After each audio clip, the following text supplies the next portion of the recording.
Okay, g'day, family, and welcome. I'd like to welcome any new listeners. You're listening to the Forbidden History Chronicles with NinjaCat 111 and Dezert-Owl from Forbidden History Live. G'day, Desert. Hey, mate. We got something on the Barbie cooking today. And before I lose it completely, g'day, oh no, g'day Lynn, and that way, and yo engineer, how's it going? Love you all. Desert, do you want I'm learning Australian. Do you mind? Okay, I'm practicing. This is the deprogramming program. This is the deprogramming program. So yeah, it's probably appropriate that you're learning Aussie speak here. We gotta loosen up every now and then. Yes, we do. We do. It's how we get through it. Do you still want me to read your introduction and introduce you properly? Does it? Would you like that? Okay. I think I know who I am. I'll be right back. Go ahead. Okay. Okay. This is written by Dezert-Owl, and it's pretty cool. It's called The Signs of the Times. In essence, Desert discusses the history of the world and how the unseen hand has been running it from the very beginning of time. Who they are and how they have founded all of the first great civilizations that are found all around the world, about who the giants really were, and the ancient Aryan caste and slave systems, the priesthoods, the anti-gravity V-manners, the earth-based misnomered UFOs which are man-made, the control of all forms of communications, commerce, religion, mass media, pseudo-politics, etc. It is the grand deception that is used to control all of mankind, and all instituted through the three main religions of the world in particular, used as their grand cover. Their cyber code has been revealed to him because he has become adept within the study of the ancient alphabets, communications, symbolism, religion, custom, law, cosmology and mythology, not to mention the fallacy of today's political science and pseudoscience in particular. He can also define the true nature of their warfare, their shell game of bringing one civilization up for their temporary use and then taking it down for the next 500-year generational cycle, as symbolized by the classical phoenix. Desert discusses the ultimate in mind control and ancient art, and the financial control, the secret societies and their blood occult rituals, and how they wage all wars throughout all time, through the nations that they have created, which are all imaginations, plantations, and mere corporations. They have taken blood oaths to surrender their self-will and mind to their blind goddess who has demanded our blood from the very beginning of time. They communicate to their minions through the movies, TV, and print media, while he can see, read, and interpret most all of it. It all says that they are using us for our ingenuity, for our collective constructive labour, for experimentation, and in the end, they intend to kill us all. They have given us full notice of what they are doing, and what they fully intend to do, while all of the general population, the sheeple, they merely go there to be entertained. The New World Order is the Old World Order from the beginning of time. There is a major cosmic natural disaster that is about to happen on Earth, and they know it, but they are cleverly leaving us in the dark, hence the reason that they have built hundreds of underground bases all around the world, while they are leaving all of the people to remain unprepared, uninformed, and above ground, so that when it comes, the mere 5% who will survive above ground will die from the weaknesses and disease that has been generated from all of the poisons that they have been feeding us, from the chemtrails to fluoride in the water, to tainted vaccines, to fake food, etc., etc. They have enslaved us all by the clever means of deception, because we, most all, are their cattle, chattel, property, and because they merely wanted to harness our labour, what they always needed, which is what backs most of the world's currency through the birth certificate, but they are all through with us now. It is written in stone, as it can be seen written in the Georgia Guidestones. To know the truth is to be empowered and to be prepared. We may not be able to stop what has been done and what is about to happen, but the innocent and decent people on planet Earth deserve to know. And that was written by Dezert-Owl. Welcome, Desert. How's it going? G'day.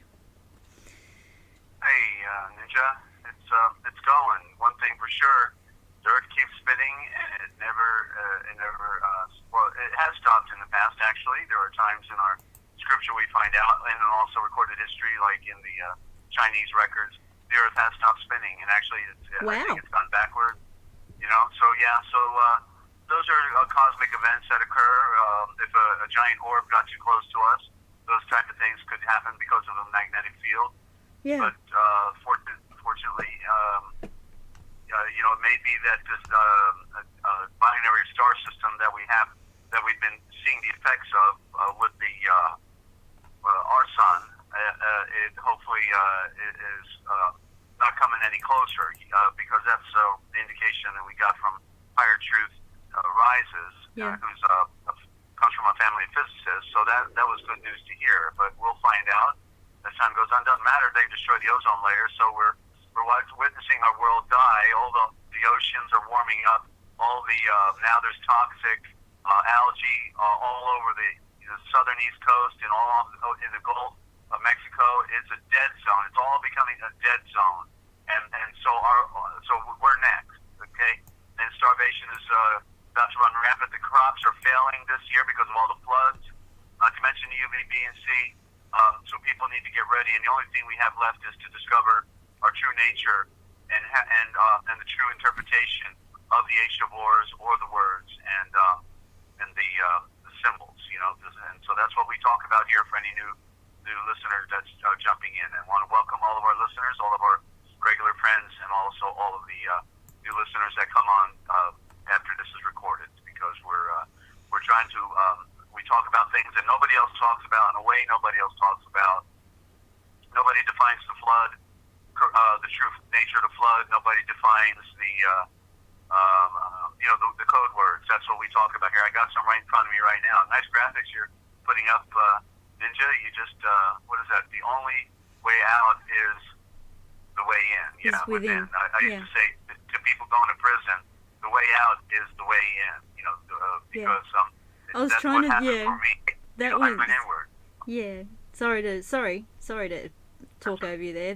That's what I was trying to think. I was trying to think of how to word it for quite a while. So yeah, please continue. I apologize. Okay. Yeah. Right. So I was I wanted to say good this morning, but I didn't say it. So this sunrise is the way I guess to say it. The sunrise, because we don't want a morning. This sunrise, I was doing some reading, and then I thought about the word the H-Or, Missouri. I thought about I don't know what got me on it, but as soon as I saw the word Missouri, I was able to decode it. My processor kicked right in, and I saw it. It was, wait a minute, Missouri. As you know, the other states and the rivers, I was decoding them. And so all of a sudden I saw Missouri, and I said, wait a minute, that's Missouri. That's Meitzar. That's Meitzore. Missouri is a corruption of the word Meitzore, and the occultic would know this, you see. And there's Meitzore. And then, well, all of a sudden it clicked in, because, in other words, it's the so to speak, the new Egypt, because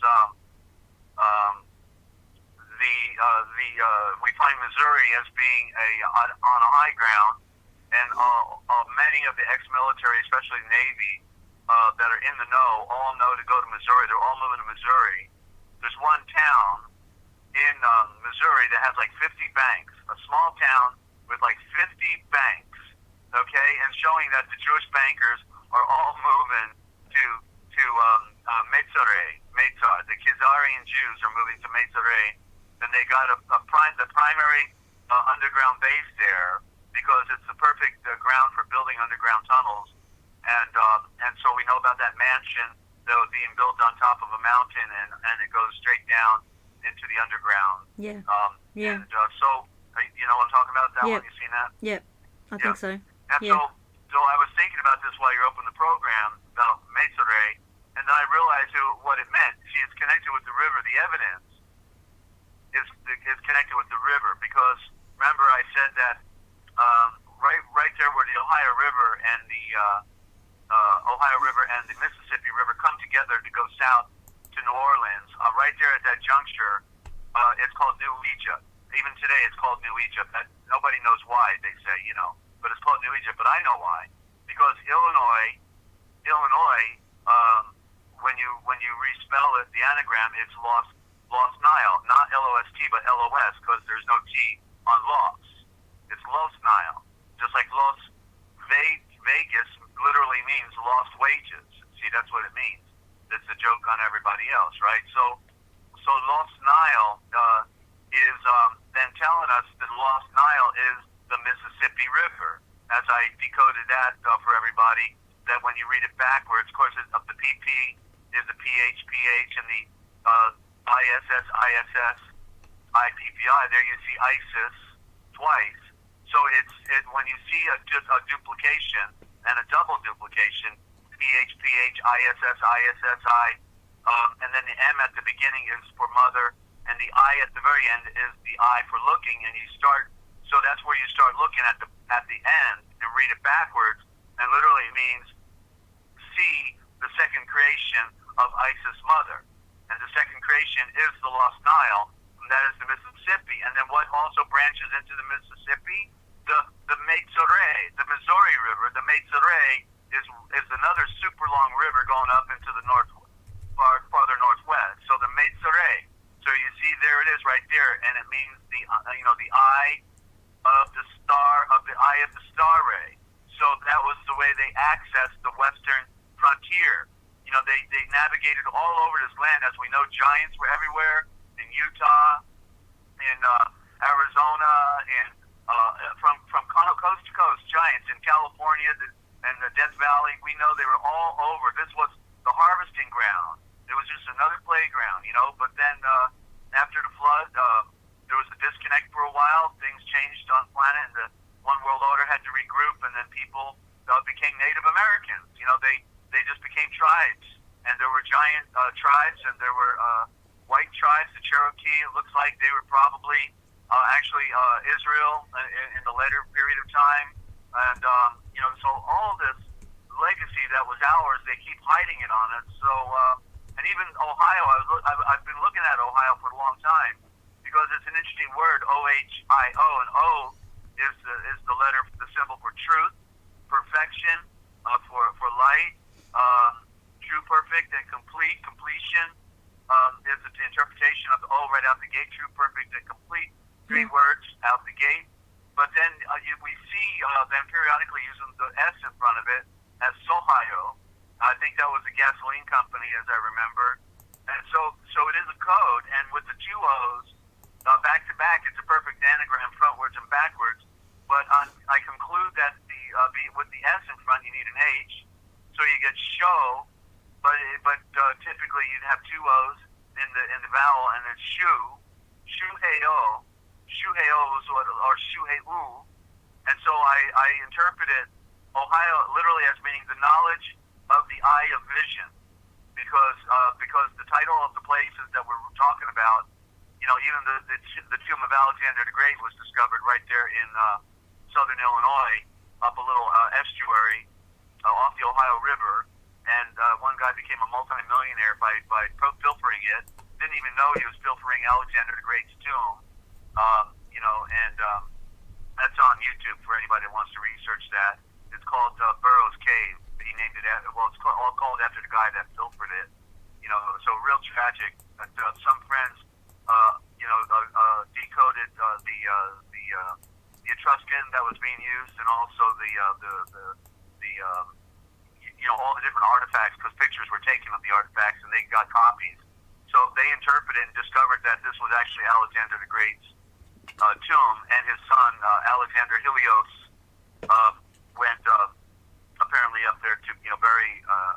I have to remember now parts of the story. I didn't interview the guys; I just listened to the interviews myself. But yeah, so our legacy has been totally destroyed, and so let's see. Yeah, so underground bases. Yeah, it's all in Madzar. So that's why. That's probably why also they made the Branson the new Nashville, because the secret underground, the CIA, I'm talking about CIA, and all those people, CIA, and they operate through country music big time, and many of the country music stars were double agents, CIA agents, and also trafficking drugs and narcotics all over the country. That's how they operate, of course, and so so Dezert-Owl.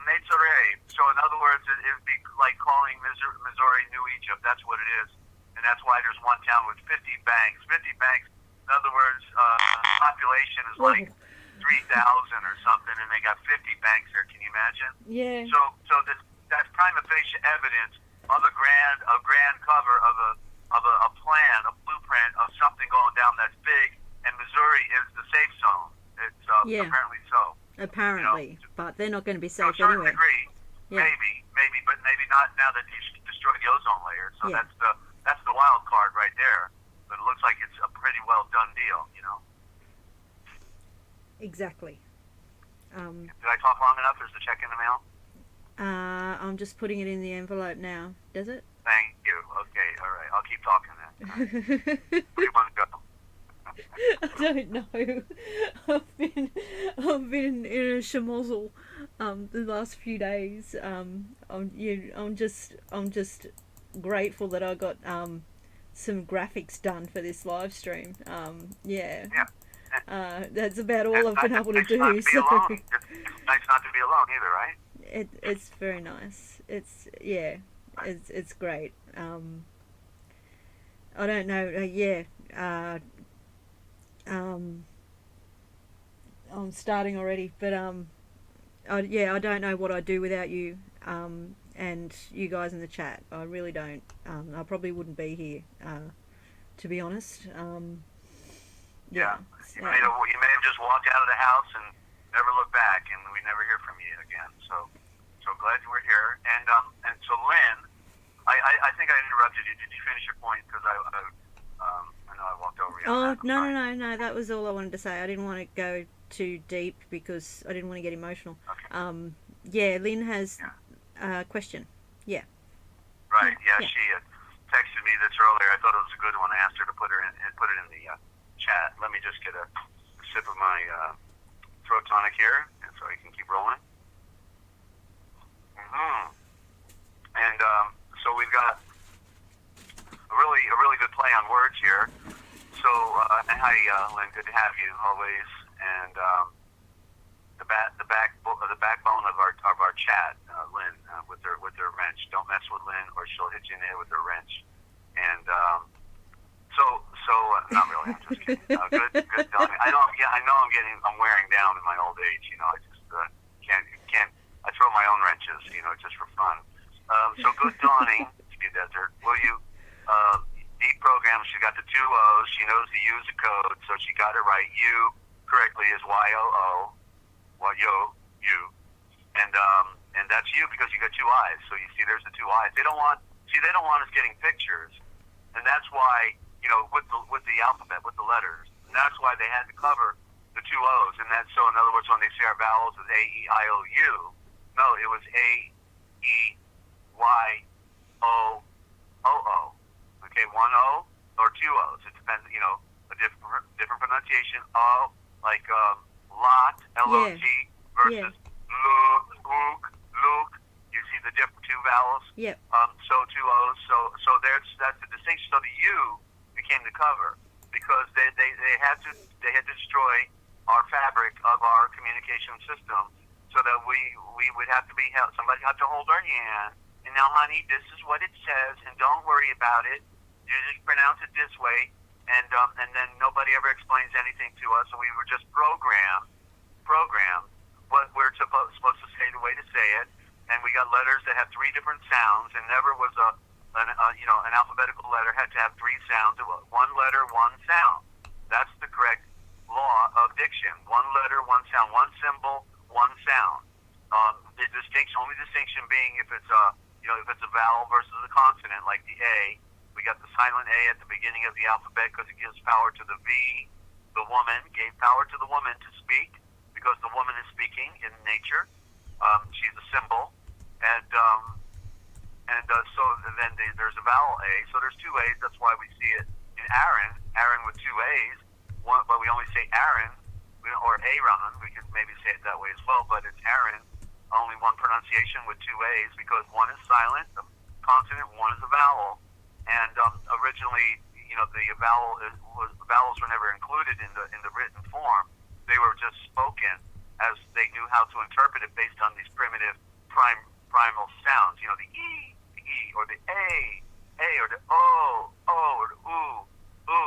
You see, and so basic sounds for importing into consonantal root forms, and so it was when you grow up doing it, it's not a big deal. But when we look at it now and think, gee, how could I do that?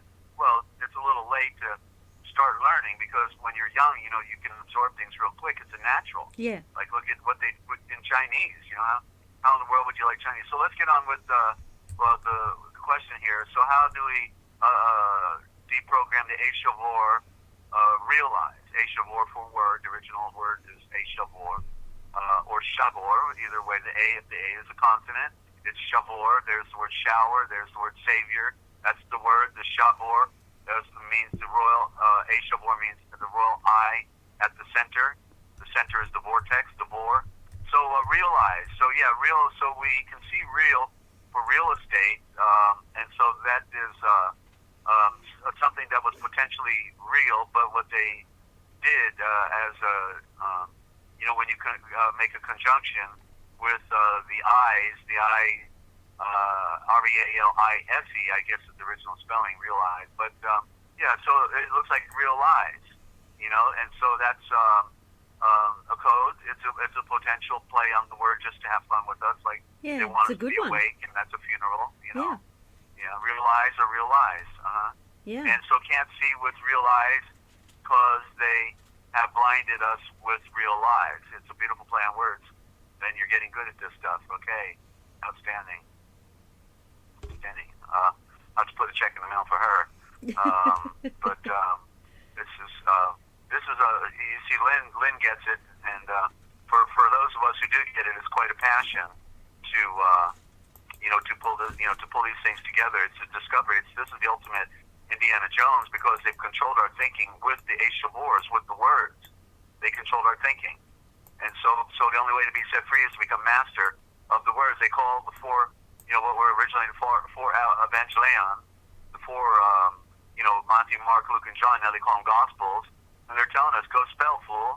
You're not going to be able to. We've changed, we sliced, diced, fricassee, put in a blender all of your scriptures, and now you got all these code words in there, like bless, which is blast, and believe, which means to give a little credit to something, and righteousness, which is a non-word, which correctly would be the perfection in the flowing light. Faith, which is faith, is the woman. If you say I have faith, you say I have the woman in me. It's versus the spirit. But Faye is the Faye is it's spelled P-H-A-Y. But there's all these tricks they played. Realize. Wow, that's very good. Our Yogineer just sent me a realize. Yeah, that's great. Why don't you type that? And if you can't, Shelley in there. But that's beautiful. Just the way you did it there would be really cool. You'll have to do it 3 times, I guess, in the chat. So don't anybody type until Shelley pumps it in. And but anyway, so okay, I'm standing by for we've that. already lost our. What? I'm standing by. I want to see the realize. Yeah, I can see we've already lost half our audience today. They, they were falling asleep, I guess, on the fluoride today. But that's okay because we got a little bit of ground to cover. It's being recorded, and we hope that people do get it because this is where it's at. Communication. Communication is the first science, and it is a science. And in fact, communication is the most important science in the world because without being able to communicate, nothing can get done. Exactly. That was the imagery we got from the Tower of Babel, and the other imagery was I thought Babel they formed all the different diction, or what we call languages, misnomer again, in Europe. But I come to find out that all the languages of Europe actually are all Indo-Germanic. So whatever happened to the people at Babel, they probably died, with their confused mind because they did not establish all the other European tongues. Thank you, Shelley. That's great. That's cool. So we have to realize that there's a lot of enigmas within our ancient past that we don't get, because of the far removal by time and also the manipulation of our history. Now there's the Colburn place, the bronze sheets that Joseph of Arimathea, the great uncle of Yeshua, used to preserve his scriptures. He had his own quote unquote Bible at the time, and I hope that helped you out, Lynn. And it's definitely noteworthy. Okay, but the Colburn, also known as the Colburn Bible, was a giant cedar chest that I think it was cedar chest or bronze plated. I can't remember now, but it was filled with these bronze sheets, and it was the book of the Colburn, and Colburion may be the original way to say that. The collection of the brain. Well, there we would see in the word brain, the collection of the mind might be what it implies, the Colburion. And and there's the Book of Wisdom that we want to publish, and I did a transliteration of it, and we don't have any funding, so we're just sitting on these things. I wanted to get it to the people in prison to help them on their journey, because people in prison are suffering more than anybody, basically, other than people that suffer physical trauma, So the Colburn is a major work, 500 pages, 8.5 by 11. It was pirated here in America from the folks that did it in New Zealand. The folks that did it in New Zealand did a major work of translating it and pulling it together, and then somebody just scanned it and then put it on Amazon, and they're selling it. So those unfortunate people in New Zealand, they've been what do I want to say, robbed. They've been robbed, and they felt that it would not be possible to fight this illegal case here across the ocean. And I've been wanting to connect with them and do interviews with them. I made them several offers, but they never got back with me. Susan, the one lady is Susan, she emailed me back and said she was interested, but her mother passed away, and then that was she had to deal with that. Then that was the last communications with her. And but I wanted to support their work, because I want to support the real McCoy, and not the ones who have taken the Colburn. And you can tell the Colburn has been pirated because when you look at certain combination of letters, like an R next to an N, it becomes an M when it's scanned. And there's other typos. The whole thing is typoed. And it says this guy's wife was the editor. It was never edited after they scanned it. So all the mistakes are in there.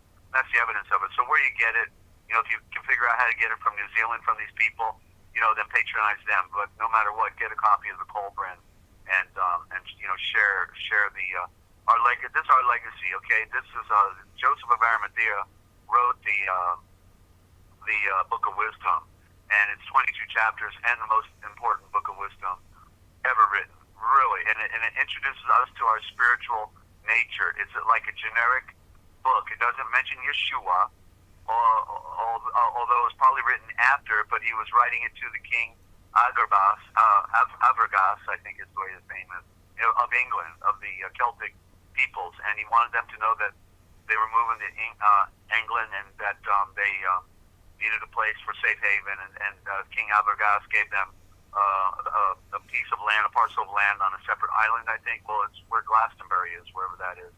And they were free from taxation. And so it's a beautiful story of how they ended up there in England. So England had the first Christian settlement outside of Jerusalem, the first one that came out of Jerusalem, prior to all the others, that went through the Mediterranean. So it's quite a story, and very, very nice you put that stuff up like that, Ninja, for posterity's sake and for conversation. Okay, so very good. And so let's get into some weeding now. We're going to weed. And, I don't have a picture of that, but yeah, please continue. No weeding. Okay. Oh, the phone keeps... Can you not hear that on your end when the phone does that? The electrical thing? Do what? The phone, when No, you I don't hear it. say certain things, it goes berserk. Yeah. It's okay Uh-huh. now. Yeah. Yeah. Okay. Well, that's because when I talk, people listen. You know, they're Yes. listening in, and I say, "Hey, Desert-Owl's on. Come on, let's get over here, guys." Right? Yeah. Yeah. We're told we gotta kill this guy. Well, look, we don't want to kill him. Look at he's spilling the beans here. Let's tune in. Okay, let's forget about killing the guy, and we'll just get him when they pull up the rail cars. Okay. Yeah. All right. So yeah, I'm on the red list. You can tell, right? Okay. So let's see, Ninja, where are we at here? We're in the book of the Dictionary of All Scriptures and Myths. And Lynn hears it. What do you hear, Lynn? Oh, she was talking about the electrical noise. I know. Yeah. Oh, I see the noise. There you go. See, whenever I look at the chat, I'm always like, what are they talking about? What did I say? I can't remember. You know. Dictionary of All Scriptures and Myths. And I've got to turn on that air conditioner now. It's getting cool. So stand by. I'll be right back. You can tell them how they can get our information. Okay. If you would like to get hold of the PDFs, there's 3 of them. One of them is up on the screen now. I still have to get some good screenshots of the other ones. But yeah, I will for future live streams. Just go to the description on any of these live streams and send me an email. All the information is in the description. We welcome any size donation. We're figuring out how to do that still, I think. I think you can donate. If you want to donate, just go to Forbidden History Live. And there's information there. If you can't afford to donate, that is okay. We can send them to you anyway. It's important information, and they're brilliantly done. There's the Real Da Vinci Code Etymological Dictionary. There's also the Book of Wisdom, which Desert was just talking about. It's fantastic. It's one of my, when I do get to read, it's one of my go-to books. I love it. I'll say this now, actually. Quite a few times when I've needed some sort of guidance or advice and have felt alone, I've gone to the Book of Wisdom and just opened it randomly, and the advice has always been right there. It's amazing. It's an amazing read. And also sample of the original original gospel, with a more up-to-date version of the dictionary at the back of it. So yeah, to see and read it for yourself. Sorry, I'm losing my voice. See and read it for yourself. Yeah, please just go to the information in the description on this live stream to get your PDFs. Okay. Thank you. Okay, I was just going to do a song and a dance. Welcome. Okay, go ahead. No, it's all good. I'm losing my voice. I'll giggle instead. I gotta see that video. All right. The dancing cat. The dancing cat. Yeah. Yeah, that NinjaCat. You need to put that NinjaCat up sometime. That was good. I haven't watched it yet. I was just laughing at the thumbnail picture. Yeah. I'll Okay. watch it after the stream. Anyway, please continue. I apologise. All right. Yeah. That's all right. So we're in. We just do random reads here. Whenever I find an interesting definition, I try to go there. And so under Taurus, the zodiacal sign, it says a symbol of the second period of the cycle of life. It's a symbol. And of course, Taurus implies the bull. And we know the bull is the beast that represents the force of nature. It's powerful. It also symbolizes death, because it will kill you when it is coming at you. And so it's sort of like the violence of nature, the primordial creation evolving, and that's why it represented the old world. was in primordial state. They Is- could not receive the truth. They were coming up to the truth in a progression of time. And at the end, then Yeshua comes and introduces the Father. So prior to that, they had just the Mother. And I have a that's why question. What? Sorry, I have a question. Is that why Taurus is an Earth sign, Earth star sign, because of what you were just saying? Well, right. The bull is of the earth. It would represent the lower creation in verses like an eagle, right? An eagle is of the air, of the sky, of the sun. The eagle represents the sun. The bull potentially can represent the sun as well by virtue of the force of power, but nonetheless it's an earthbound creature, and so therefore it represents a lower aspect of creation, and what life does to us. It gores us in the side, it injures us. Life has an effect on us on this planet, or death we should say, has an effect on us because of the state of death. So, okay, did it help? Yes. Thank you. Okay. Yeah. Alrighty. So it signifies the divine outcome. Let me try this again. A symbol of the second period of the cycle of life. It signifies the divine outgoing activity in the creation of forms. The bull of the West. Yeah, the West was the mind control region. They pretty well mind controlled the world, but the West is definitely the symbolically the place of the mind control. They started with the Europeans. That's why they're called peons. Europeans, because they were mind controlled and burned at the stake and tortured and all that we see, and by the Vatican, aka Babylon. And then we ultimately in the West here in America. Of course, you down there, that was a prison colony, so Yeah. they were just saying no worries, just hoping everything would be okay. So the bull of the West represents the matrix of forms on the Buddhic plane, or the productive energy of Buddha. Buddha is the flower of the sun opening up. It pertains to the period of the involution, when spirit is descending into matter and giving it the potencies of forms and qualities afterwards to be evolved in natural phenomenon. I had a friend who used to call me the phenomenon man. And in the souls of humanity. Okay. So, let me turn the page here. And the 12 zodiacal signs was Goody Beer, the bull of light. Okay, so the bull of light. Hence, it was that the ecliptic was termed the yoke of heaven. So the ecliptic, where's that EC? The ec, like echo for knowledge. The the lip is the round.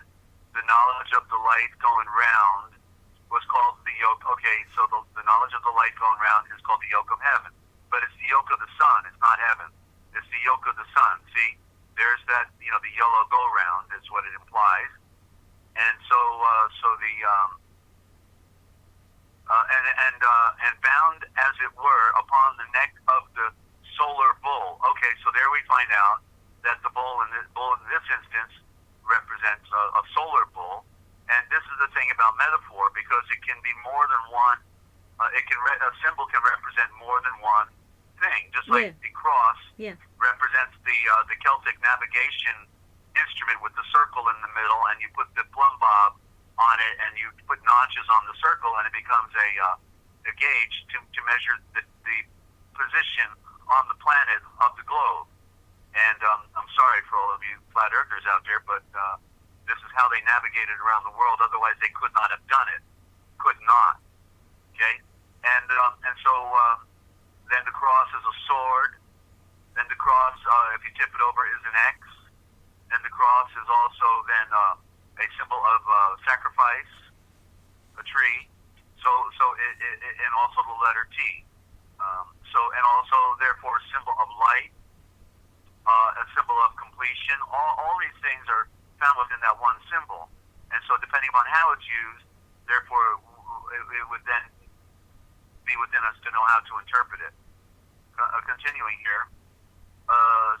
It's bound on the neck of the solar bull. So if we think of bound on the neck of a bull, we can think of also the typical bulls that are the yak up in the high country, up in Tibet and all that. The yak, they put the yoke on them and they plow the field for you. So that the first of the zodiacal signs, the opener. Oh yeah, the letter A. So therefore now the bull, as we've been told, represents the letter A, even though when you look at the three stars, you can tell it's a pyramid, but they got everyone thinking it's a bull, and I've never heard anyone say, look, that's a pyramid, but it was clear to me. So the bull is the cover symbol in this element, because it's really the pyramid, that's what we should be calling it, but they're calling it a bull. Yeah. And so there's the power, the force of creation coming out, the first letter of the alphabet representing a star, the sun, but the bull ends up on Earth in the metaphor, and therefore is plowing the field of creation, so to speak. As the sun goes round, it's like plowing as well. So so the opener. Let me back up. That the first of the zodiacal signs, the opener of the primitive Akkadian year, was called the bull who guides the year. Okay, the first letter of the alphabet, the A, the alpha. Avul. There's, in fact, Abel. We can see the word bull in a bull, right? Abel. And so, but if the A is silent, then it's bull. Because it's not a B. It's not a B. It's a V. It's a vul. It's a vul. And so the vul is. Then you see the two horns in the letter V that come up, create the horns on the bull, right? There's your bull. Yep. And It's the same. Yeah. That's in the sky. For volume, because the volume is the size of the bull. And so that would be then the same in the metaphor of the sun, because the sun is filled with volumes of light and atoms coming down continuously, right? So there's the bull, right? Can you see that? I can see that. I'm a Taurus. I know that star sign well. I know this. Yeah. The V in the sky is the horns when they show, how you get maps of the zodiac and they show all the pictures, all the dot to dots. Yeah, it's the bull's horns. So wow, I'm agreeing with you. You're exactly I didn't know right. you're full of bull. Okay, but that's okay. You didn't get that, did you? All right. Sorry. No, your voice went blurry. Sorry, I didn't get All right. it. Okay. I'm having too much fun, like I said. I'm a cat. I'm a bull. I'm half English. There was something else that was not in my favour, but I can't remember what it is right now. I've got a whole list of them, Desert. Okay. Well, one thing we don't do is get caught up in the zodiac. It can have relevance for our spiritual journey, but these, what they do with astrology, that's all man-made. That is to take over exactly. meaning of the stars, which was about the Savior, the one who was coming at the end of time. Yeah. And the zodiac contains the alphabet within it to a certain degree, and so there's a lot to be said about it. Bullinger, there's the bull again. Bullinger, he did the message in the stars. So get Bullinger, and that's where you're going to learn about the stars, ladies and gentlemen. Okay. So continuing. So the bull guides the year, and the two prominent stars receive the names of Bull, of Anu, and the Bull of Rimmon. And so, of course, within that pyramid, then we can see the A, but truthfully, we could see the V if we see it upside down. Yeah. So both the letter A and the V are predominant, and so it's about the power that came down. And so, so the higher self, Merodach, as the matrix, that's bull in parentheses, matrix is bull also here. Wow. Of the form and qualities passes through the 12 stages of the cycle of life. That's because those who are running the matrix are full of bull too. Yes. And according to the Chaldeans, Aries is a male zodiacal sign, but Taurus, female. That's Hippolytus in Refutations. Okay, so here we go. The Taurus. Oh, wow. Yeah, sorry, it Yeah, just squealed again, the phone. and of course, Yeah. and we see the word Taurus on, in a certain way on women without elaborating. So you can put two and two together on that. So it has to do with the power of something, right? The power of something. And now we're on, but just real quickie, it's the vase. The word vase, there's the V again. The vase, I saw that immediately as the Vesha, because these are abbreviated terms. They're corrupt. None of them are in true form based on Indo-Germanic, and that's what I do is I reconstruct. And so vase, V-A-S-E, is Vasha. I guess I'll type that in. That way we get it for the record. It's better to see sometimes. Yeah. Remember, Confucius said, I hear and I forget, I see. I get the picture and I remember. So yeah. We need to see and read it for ourselves. Yeah. Okay, so I'm typing here. V-A-S-H-A. Okay, there we go. Okay, so there's... did I spell vase correctly? Yeah, vase, okay. So it's close. You see, it's very close. We're really... the E, as I said, there's a battle between the E and the A. The E is taken over, and it bumped the A out. So that's why there's more E's in our English diction than any other vowel. But it's a code and covering for the A and the O. So then the S has to have an H. The S always has an H because they never, in the ancient, when you make the serpent sound, they would make the SH sound. You see, and that's because they didn't want to make the sound of the serpent, acknowledging that maybe they are serpents. I guess that would be possible. And so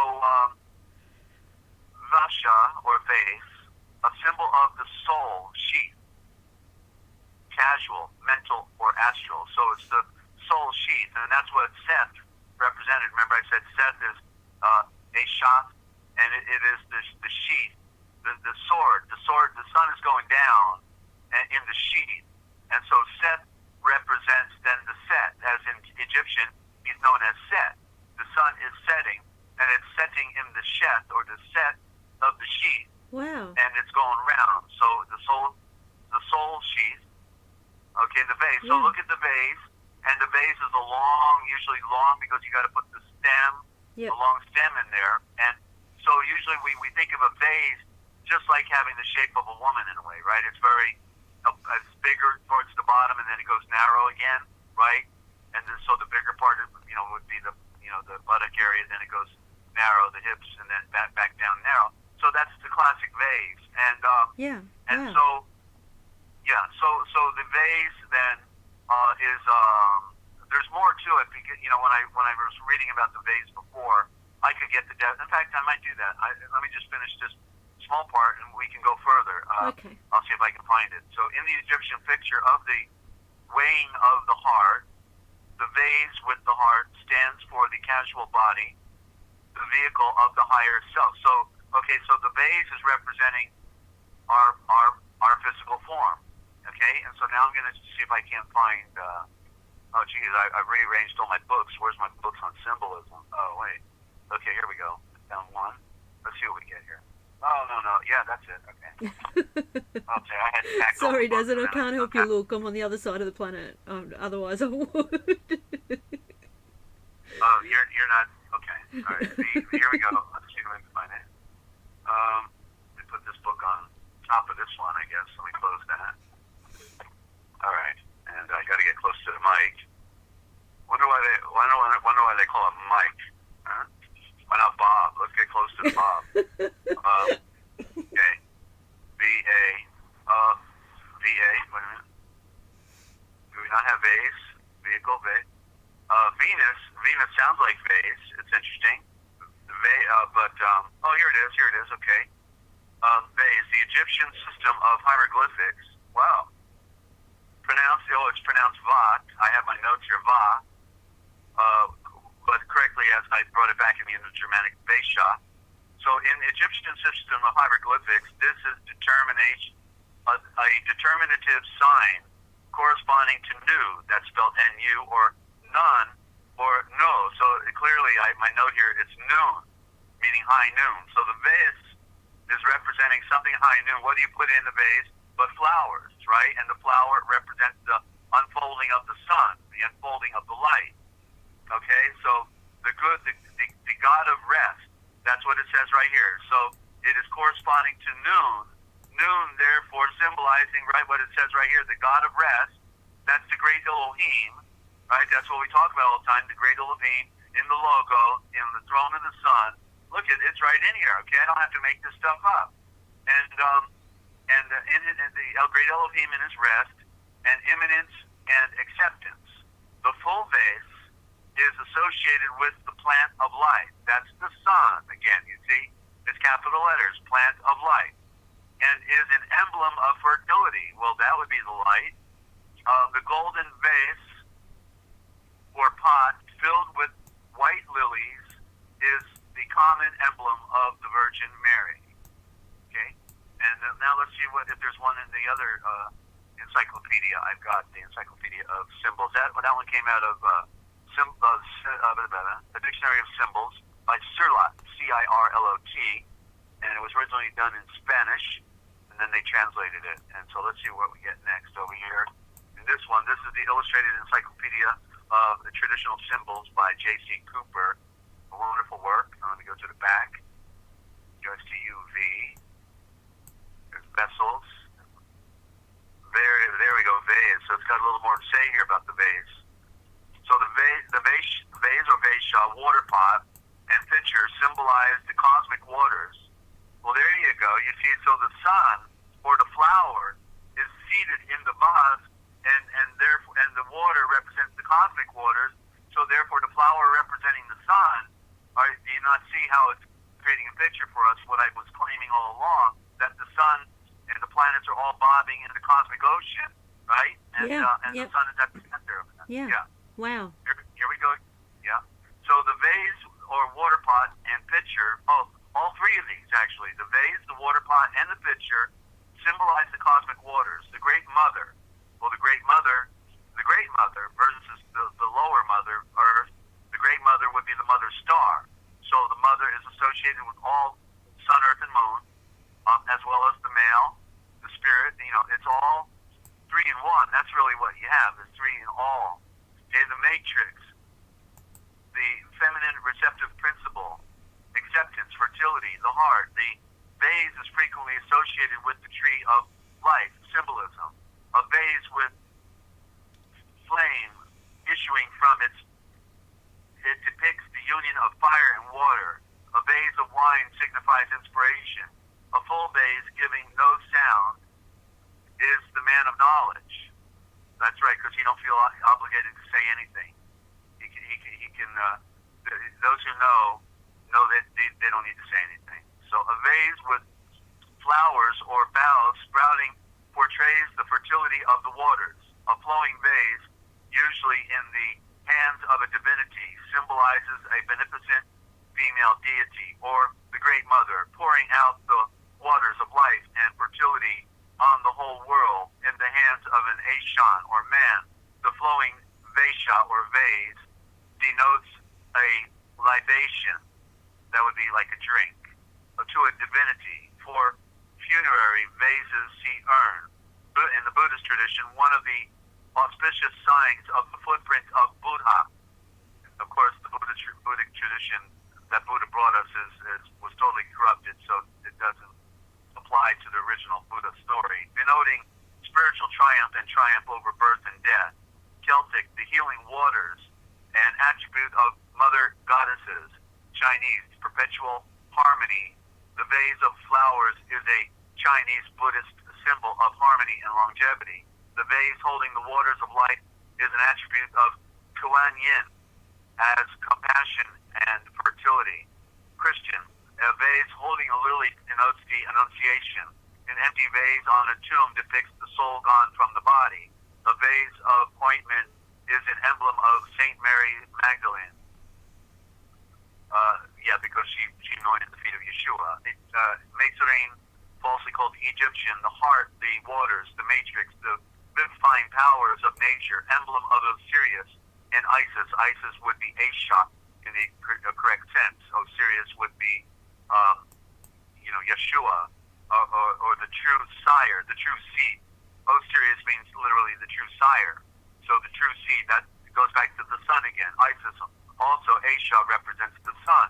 They are one in the great mystery, you see. The Greco-Roman, see urn, the wine vessel of a satyr, and an attribute of Hebe, Hindu, the power of Shakti, Sumerio-Semitic, Semitic being a misnomer, okay, an attribute of great mothers as the fertilizing powers of the waters, the Viator. Water correctly is Viators, there's no W, it's a V. The Viator, the tongue of the serpent, the flowing waters are the serpent on earth, the great serpent, you might say. The vase of Aisha is frequently depicted in scenes of pouring out libations to the deities. Anu was often symbolized by the overflowing vase of the waters of eternal life, zodiacal, an attribute of Aquarius. And so the primary letter in vase is the V, and so there's your virgin light symbol, and then the prime word is Aisha. So the Viesha, the vase, the Vesha, is as primary by its symbolism and nature as you can get, of course, representing the cosmic waters and the sun with the flower in it. So pretty powerful symbolism, wouldn't you say, Ninja? Yes, I would say that, Desert. Definitely. Okay, well, go ahead. You can say it then. It's pretty powerful symbolism there. Thank you. No worries. Okay, so we haven't done... I'm not going to say anything. What? So, I'm laughing and you didn't even say the joke. we haven't done symbolism much lately in the way we were doing it on the other channel, but we're going to start doing it on the cosmic essence coming up real soon here in a few days, and so that'll be exciting to do, to be able to go back into the symbols and start reading them in the oral version for our friends on the YouTube. So that's going to be really exciting. We're going to define words, symbols, and the alphabet. So we've figured out how to simplify it for many people that don't have a lot of time, and then they can just do one slice at a time on important topics that would be of interest to them, whether words, symbols, or the alphabet. So we've got it coming your way, right, Ninja? Yes, we do. Yes. Right. Can't wait. I can't wait. I'm good for breaks. You can elaborate if you want, and then take us to some music if you would, and give me about 5 minutes, okay? And then we'll pick it up on the other side. We're going to go into the forbidden history of America, the next chapter. Okay, so I'll be right back. Thank you, Ninja. Okay. No no worries. Yeah, that's what I was trying to say. Yeah, I can't wait. I can't wait to do this. Because they're going to be short videos. It's going to be a lot easier to get them out, so that there's a nice list of content on this new channel, and it'll be easy to reference. Everything will be right there, easy to reference, and go back to and follow and understand. And yeah, I just think it's great, because it's going to help me heaps as well. Yeah, so I'm doing this for myself as well as everybody else. Yeah, it's going to be fantastic. Anyway, I'm not sure if the link is in the description, but I will put it there, so that anyone who hasn't done so yet can subscribe. It's a brand new channel, so I'm still working on a few things, but it's there. It's got a preview video, just a music video, and we'll start putting more content on there as soon as possible. Yeah, can't wait. Alright, just looking for some music. We'll just go to a quick break as soon as that phone.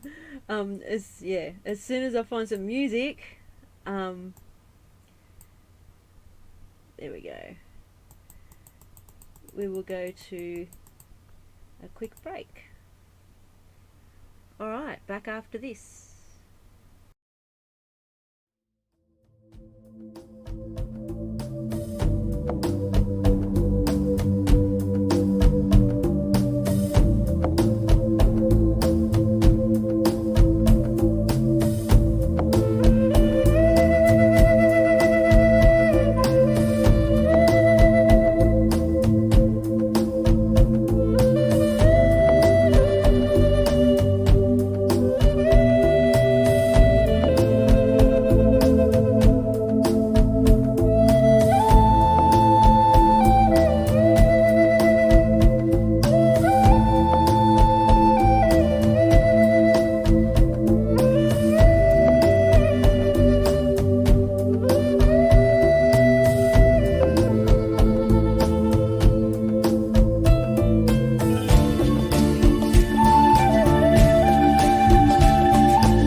Okay, welcome back.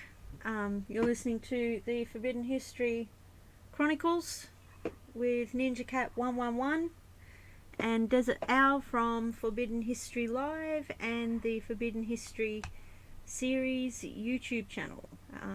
Welcome back, Desert. Thank you. No worries. And of course we do take callers. If anybody wants to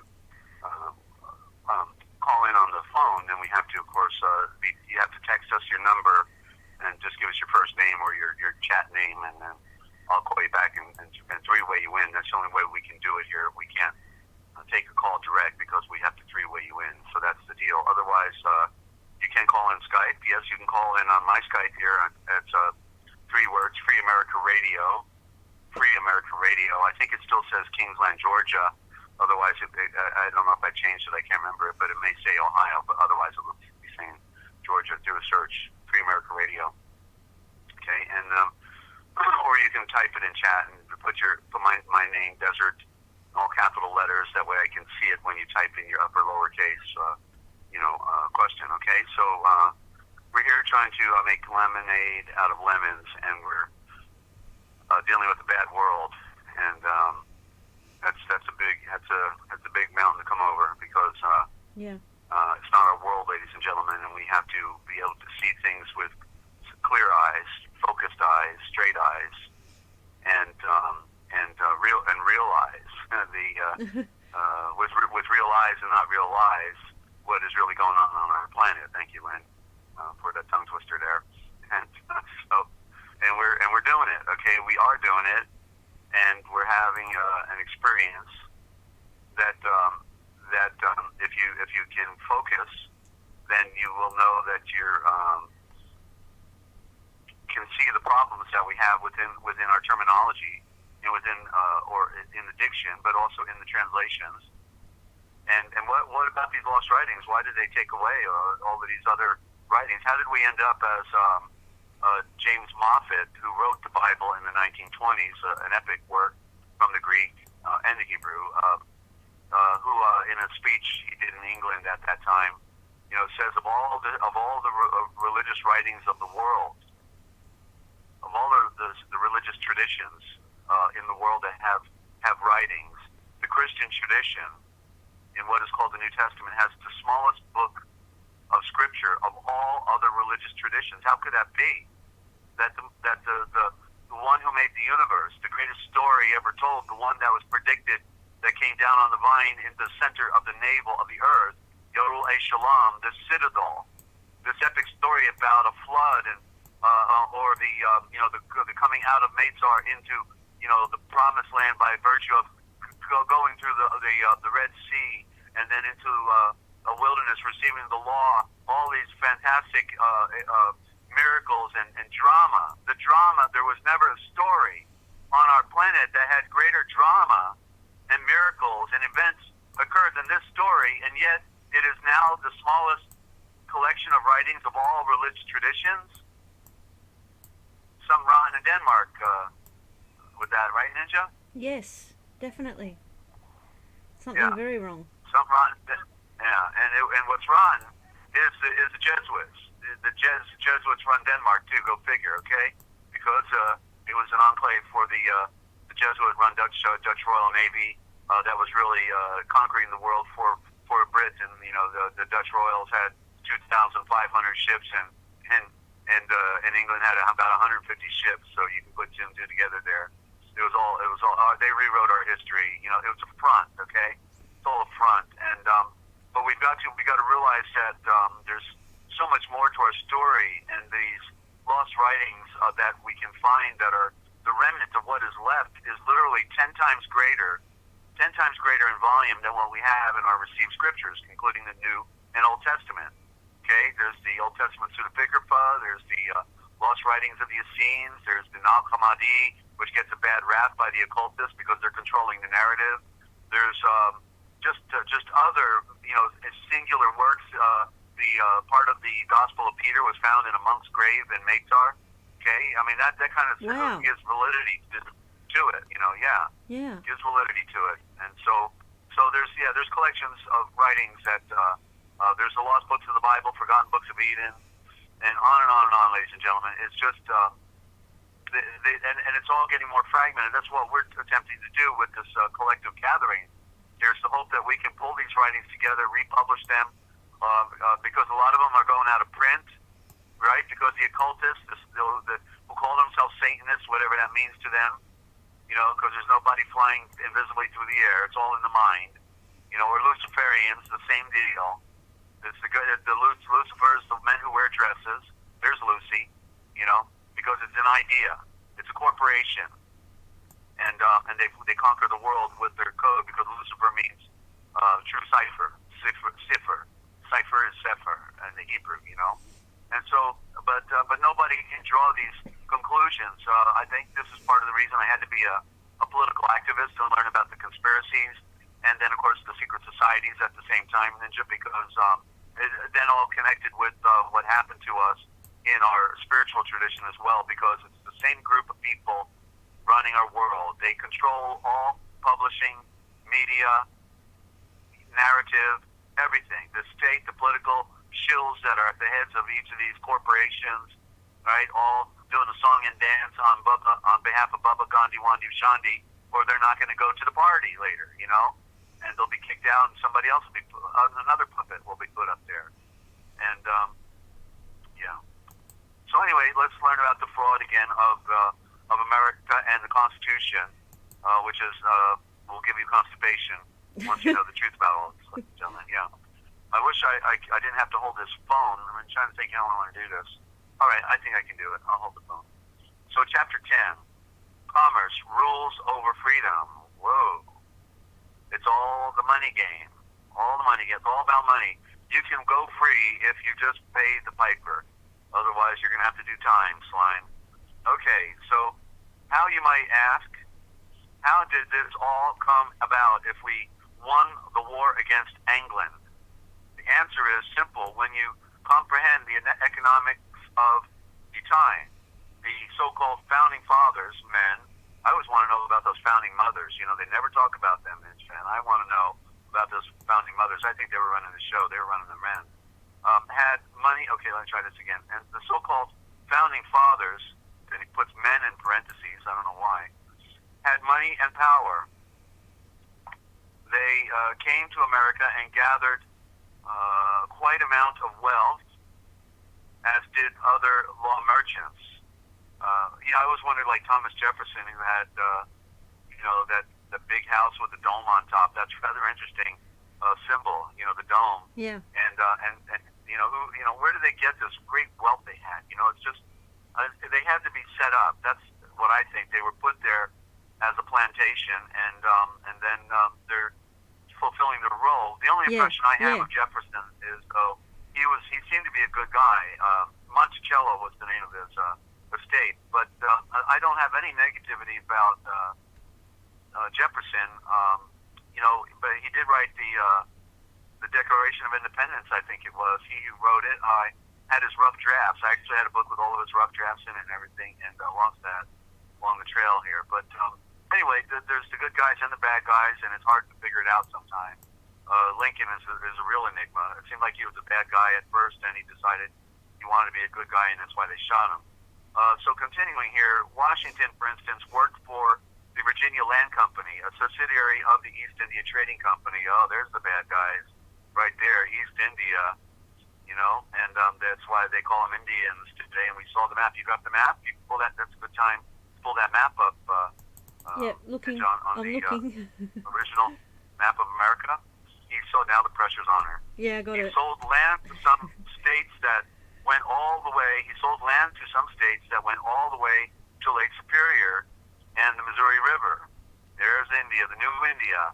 That's what America used to be called. How come they hid that one away, ladies and gentlemen? Blinded by the lies? I think so.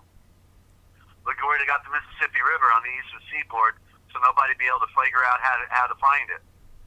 And they go up the Potomac, and Potomac is a medical term for like having the runs. It's a sickness, and so they got everybody going up the wrong way, and that's. Wow, up All right, the creek without paddle came to mind. What's that? Up the creek without a paddle. Yeah, right, that's right. And he sold land to some states that went all the way to Lake Superior, and on the Missouri River, there's that Missouri River. There you go. And Jefferson had a huge plantation in the South. These men wanted to be free of the king of this in this country, as Albert J. Nock stated in his book Our Enemy, the State. Quote: any speculator in in depreciated public securities would be strongly for a system that could offer him the use of the political means to bring back their face value. The more than half the delegates to the Constitutional Convention in 1787 were either investors or speculators. What? More than half the delegates, get this, half the delegates to the Constitutional Convention in 1787 were either investors or speculators in the public funds. Probably 60% of the values represented by these securities were fictitious and were so regarded even by their holders, unquote. They also had many land holdings and businesses in Europe. Benjamin Franklin, the ultimate double agent, and he was holding the key. That's why they say he was flying a kite with the key on the end of it. He discovered electricity because he was a power broker. That's what it means, the symbolism again. Benjamin Franklin even commented how good it was to expatriate every so often to go home to England to tend to business. You have to, that's a mouthful right there. Sounds like a double agent. You have to remember that above 75% of the people in America remain loyal to the crown. 75%.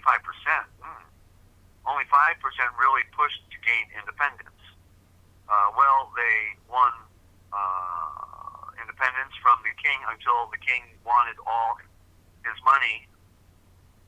Let me try this again. Until the king wanted all his money he invested in the British colonies, now called the Confederate States. There's your con.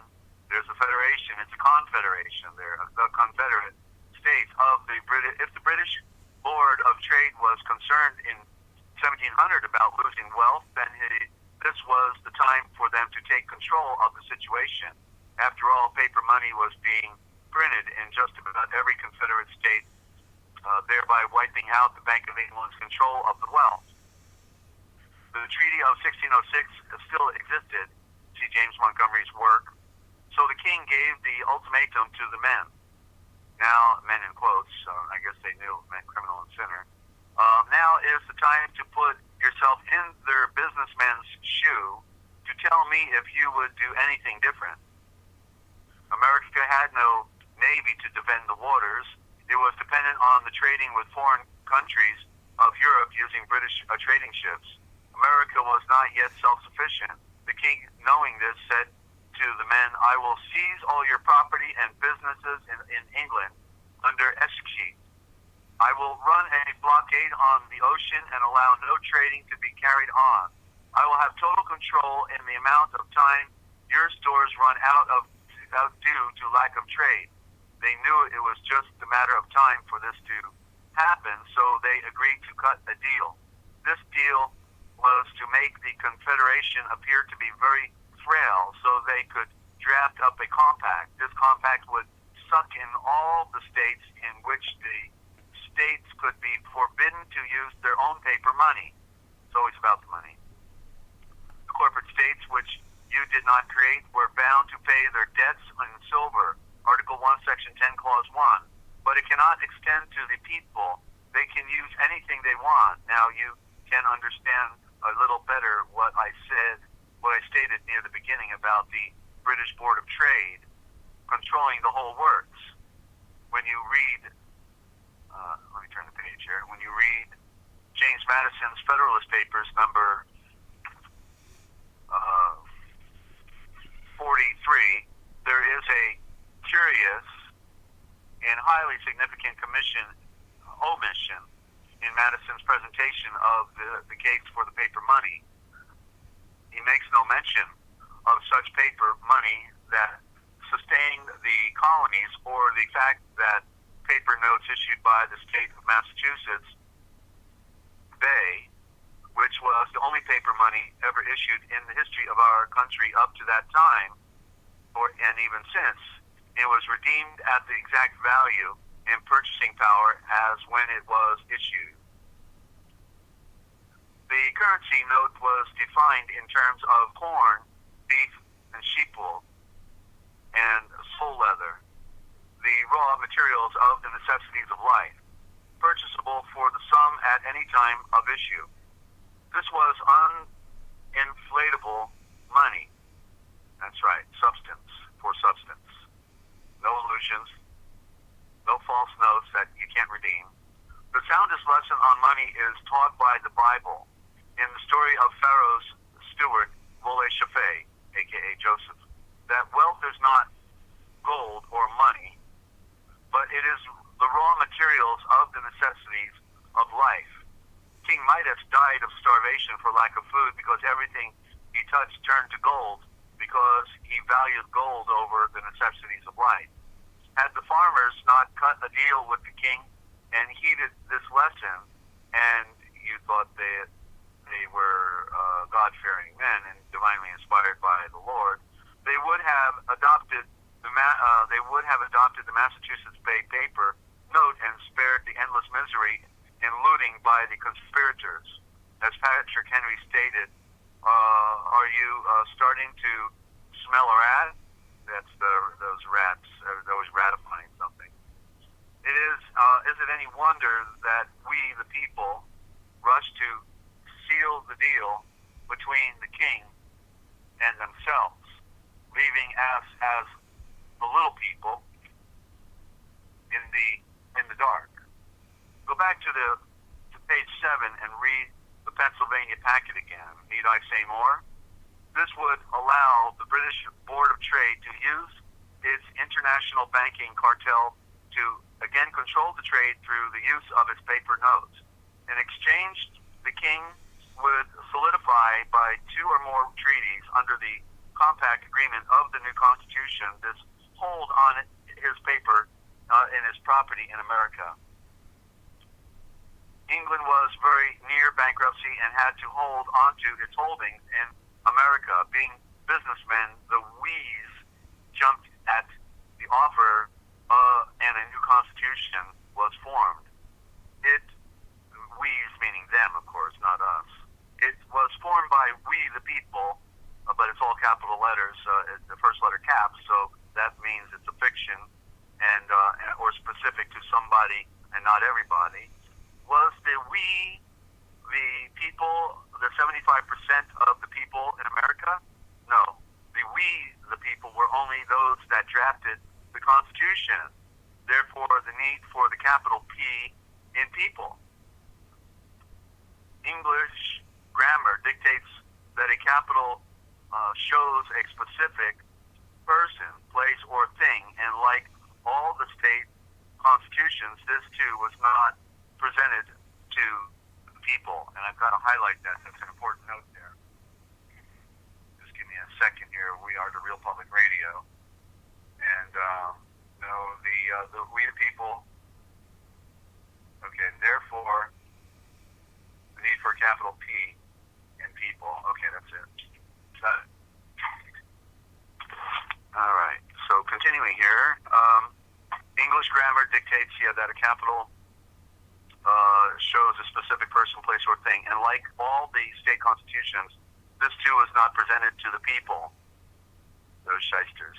They did it in the city of brotherly love as well, of all places, Philadelphia. Yeah, there's the Phillips. Never mind. So after all the smoke cleared, the people had a new king, and some vice admirals called governor of each of the political subdivisions. Those in power still ruled the 75% of the masses that didn't give a darn. Those give a damn. To prove Patrick Henry's concern that we would have a despotic government, which, by the way, if you haven't noticed, has been here for a long time, James Winthrop, in his Agrippa, appears Agrippa Papers, there's like too many P's there.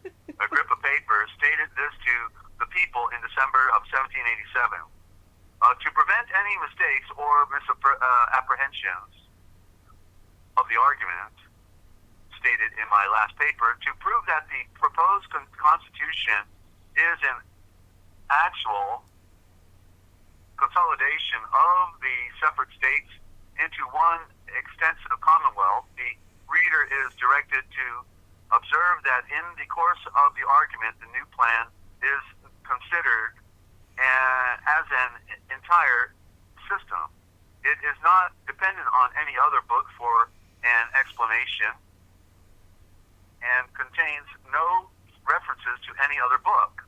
All the defenses of it, therefore, so far as they are drawn from the state constitutions or from maxims of the common law, are foreign for the purpose. Smelling a rat again.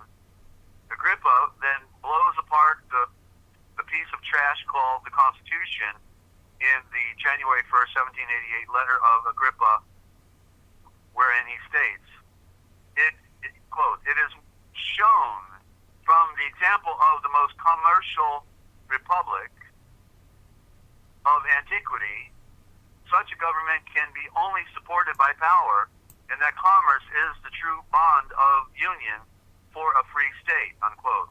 Agrippa is replete on commerce, and that's what a commonwealth, quote, corporate entity, unquote, republic that you want is all about. The January 20th, 1788 letter of the Federalist Farmer points some of this out. It is one of the, and we're almost done here, it is one of the anti-federalist letters, also in December 31st, 1787 letter. Therein contains a short sentence which says, "As to merchants and traders, they are our agents in almost all money transactions, give activity to government, and possess a considerable share of influence in it," unquote. If you have to read the Impartial Examiner essay, essay 1, to really comprehend, you must read it. Better yet, to get the Anti-Federalists by storing and reading it in its entirety before saying I'm all wet. The Union is a political corporate entity, a commonwealth, a republic, no doubt about it. And some patriots say the Uniform Commercial Code has nothing to do with our arguments. That's the UCC, which is also international law. They're all appear to be, all the nations now seem to be under the UCC. Everything is either done by letters of acceptance or letters of demand for payment. Then it proceeds to the courts, and the court only has the venue of jurisdiction when all parties consent to the jurisdiction. There you go, you see? And that's why we always want to say we do not consent. It's still same in this corporate fiction here in the Grand Illusion. That's why it says in Black's Law 6, the one-word definition for authority is permission. Wow. Yeah, okay, so almost done here. So all parties have to consent to jurisdiction. You consented by becoming a citizen of the state of, having corporate business with the state. That is why the judge can sit on the governor's bench and make a plea for you despite your objections to the contrary, because you are the subject, slave, citizen, taxpayer, fool, and drunkard. The choice is yours, but they all mean the same thing. You are controlled by your sovereign. Okay, and so when we're next up, it'll be chapter 11, the masses. Oh yeah, that's the Vatican controls the masses, right? Okay, they have their mass every Sunday, and yeah. So anyway, it's amazing because I had United Truckers defending the Constitution. I thought I was going to rally all the truckers, and we were going to use that Constitution, put it to work, and kick the bums out. And all of a sudden, I found out in that process that the Constitution was a rag and a fraud, you know. And even Mikhail Gorbachev, after the Soviet Union comes down and he then passes the reins on to Yeltsin. Yeltsin, was it Yeltsin, the vodka, the drunkard, the vodka lover?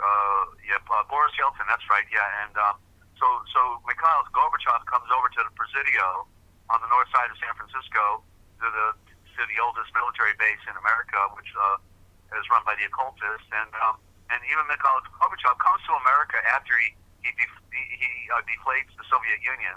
And while he's over here, he's doing speaking, getting paid big for speaking to us. And he says that, and he talks about our Constitution over here. Says, the Constitution was written in such a way that the founding fathers, or maybe it was the mothers, I'm not sure.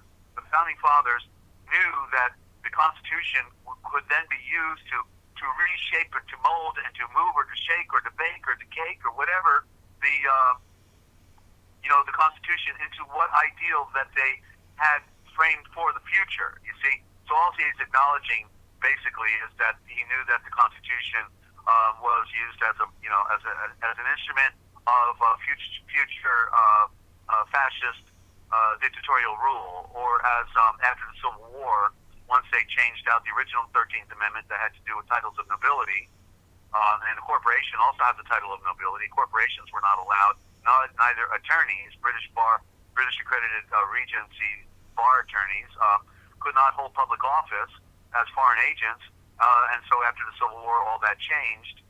And then, where was I going with this?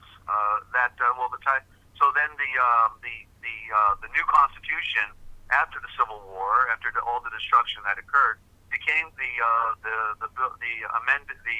amendments within the Bill of Rights, and the big one, of course, starting the first one was they changed out the 13th Amendment into one that specifically talked about slaveholding. Nobody was allowed to do that. But then the 14th Amendment, which became the next slaveholding amendment, because it sucked everybody into the jurisdiction of Washington, D.C., and called everybody citizens. And so they never set the blacks free, and all they did is they sucked in all the people of all other colors as statutory fictional citizens of a political state, centralized government, and a de facto bankers-run, Vatican-run shell game, and with the ship state pulled into port doing business, commerce, and they enslaved you because they bonded your hide with a birth certificate, which in Roman civil law is a slave document. So congratulations, slaves, you're doing good, you're looking good, and your labor is making the game go around. And of course, they're flying those jets up in the air, spraying the skies. They're all happy. Everybody's happy. Breathe it in. And back to you. What can I say? Thank you, Desert. I have a question. It sounds like a silly one, but all this stuff that you've been reading about the Constitution, this is the probably the one part of all the topics that I've researched over the years. I've never really been interested in that part of it. So thank you. It's I'm learning. And I have a question. Sorry. Okay. See, this shows you how. I just want to say, I just hold on for your question. I just want to say, so people give it validity. They keep saying, "Oh, that's unconstitutional." See, they still keep the game alive by saying that's unconstitutional, but they never define it in the Constitution because they couldn't, because it's all a shell racket. It's just it's giving it lip service without any substance, and everybody goes along with it. That it's unconstitutional, man. Let's get another beer, okay? Yeah. He must be right. He must know what he's talking about. He's a politician. Go ahead. That's this question is an example of how uneducated I am when it comes to anything like that, politics and all that sort of stuff. Is the US the only place that has a constitution? Because I've never heard of Australia having anything like that, but I've never really looked into it. All the nations, when they're being remolded by the fascist state of America, typically all talk about getting their constitutions. So constitutions are predominant in our world for most states, as far as I can best claim, because we hear it over and over. They all say, yeah, we want to form a constitution. Once there's a revolt that goes on, then they all say, hey, they want to, So it's the Masonic code word, which is / democracy. And democracy is demon creation. Demo creatos in the Greek, demon creation. And the Freemasons are the defenders and protectors of the democracy.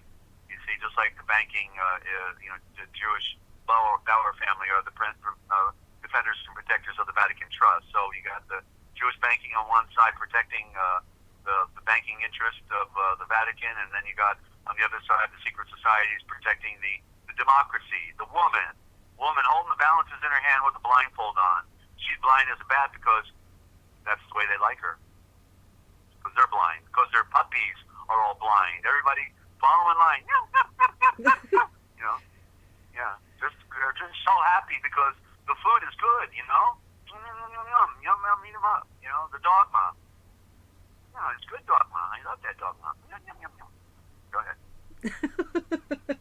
I don't know how to respond to that. Welcome to my world, Ninja. What can I tell you? So, if I did a little bit of research, I'd find something regarding a constitution to do, like with Australia. Is my question, I guess. I would find. Try it again, because my head was still spinning when you. If I do, I'm watching that water go around. It's like, okay, I'm getting dizzy now. It's Go a little ahead. bit hypnotizing, isn't it? Hang on, I'll just change it to the universe one. You may want to put the water on stop. I can't. I don't know how to. The OBS does not have a pause button. That's the thing. That's why. If I did a bit of research and looked for it, I would find a piece of paper similar to the American Constitution for Australia. That's my question. Yeah, you do a YouTube or a Google search, and if you have one, it'll come up. That's all you got to do. Everything's on the internet today. Yeah. Okay. Yeah. So it's a con on the front. It's a con. And by the way, in the Real Da Vinci Code Etymological Dictionary I did in 2011, 300 pages. Okay, I've got stuff on the Constitution in there. I've got stuff on the Constitutio, the imperial decree that a constitution really is. I've got all kinds of stuff in there, natural law, on rights, on absolute right. I've defined all these terms, okay, in there, and so it's a classic collector's item. The Real Da Vinci Code Etymological Dictionary. NinjaCat can get you a copy, and you just send her any size donation, and she'll get it to you right away by PDF. Okay, it's a must read. I'm telling you. So Ninja, why don't we? I'm looking for it. Hang on. There we go. Right. It'll be up on the screen. So let's go to a musical break, and then we got the last part. We'll just do the Old Testament light and the New Testament light by George Lamsa. Okay, and then we'll call it a day. How about that? Okay, that sounds good. Does it? All right. You'll call it an evening, of course. I was going to say morning. I haven't said that word in quite a while. Yeah. Yeah. I'll say night. I'll call it a night. Maybe we could call it mooring. When you pull up to the dock, it's a good mooring. Well, Lynn said a good one. Good dawning. Good dawning to you. Good dawning, yeah. Yeah. Yeah. Or good light, maybe just good light. You just have to find one that vibrates with you and then go with it. I've got to do the etymology on morning. I got to see, well, not the etymology. I know where that word comes from. I mean, the comparison. I've got a wonderful book, dictionary on selected synonyms in the principal Indo-European languages. So I've got to find the synonyms and compare it, see what they say in other languages. It's got 100 different comparisons, so I have to check that out. And we'll figure it out. It's okay. We still got time on planet Earth, but it's good to have another sunrise and another opportunity to pull our lives together in this great drama that we're in. That we're here, really to save each other's lives. We're here to help each other out in the great mystery. We are our brother and sister's keeper, and we need to define things correctly. Obviously the people that come in, some of them get it, some of them don't. We can't even hold the six-pack today. So I thought we were up to the double digits, but people, you have to really focus and follow for a while, and then they'll get it. Of course, a lot of people listen to the replay, and a lot of people today will listen to this later on. We didn't keep the schedule very well this week, so yeah. Well, we didn't. Yeah, we started late. We got to get back on time because they're counting on us. We lose them real quick. Everyone wants instant today. So we've got to be instantly on time as well. Yeah. Okay, so let's go to a break, and we'll be right back with NinjaCat 111, and yours truly, the bird brain. Okay. Yeah. The bird brain and the cat. Yeah. Of course, bird brain does have a double meaning, so don't forget that. Okay. We'll get into that after the break. All right, we'll be right back, guys. Please hang around. It only gets better.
Okay, welcome back to the Forbidden History Chronicles. Glad you're here with us. You're here with NinjaCat 111 and Dezert-Owl from the Forbidden History series YouTube channel, and currently broadcasting from Forbidden History Live. All the links are in the description. Please go and subscribe to them and check the bell. The Forbidden History series is a must see, a must listen to. It helps understand what we're trying to share on these channels today. It's brilliant, absolutely brilliant. Please go back to June 21st last year, 2018, and listen from there to be able to get the picture and see and read it for yourself. Nobody else is talking about this. Lately on YouTube, I've seen quite a few channels mention things that sound very much like what Desert is presenting here on these live streams, but it's mixed in with other information that is a lie, or it's mixed in with confusion, and it's I don't know, I'm just noticing that it's not good. It's steering people in the wrong direction, and it's not the real truth. So yeah, you won't hear it anywhere else. Okay, welcome back, Desert. I just had to say that, sorry. Thank you. Okay, so we're in the Old Testament Light by George Lamsa, who gave us the Eastern scriptures called the Peshitta in the 1930s. And so we're just taking topically each definition and working our way through the book. We're on page 15, and he's got like 1,000 pages here. So we've got a long ways to go, and we define one item at a time. So Paishan is the name of the first is Paishan, and that is which compasseth the whole land of Havilah, where there is gold, and the gold of that land is good. There is bdellium and the onyx stone, and this is Genesis or Yamesha, Genesis 2:11 through 12. So the commentary by, and by the way, I just want to add that of course it was Philo who states clearly that these four rivers, of course, they represent the river of light, so they're not literal rivers on the earth, but that's how it's been misconstrued and also propagandized by the world controllers, because they don't want us to know that the river of light flows from the sun.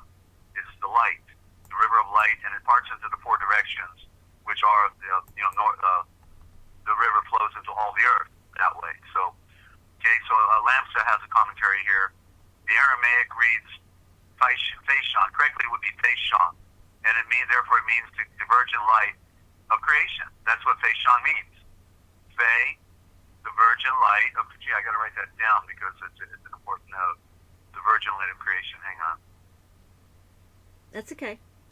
We are live. Yeah.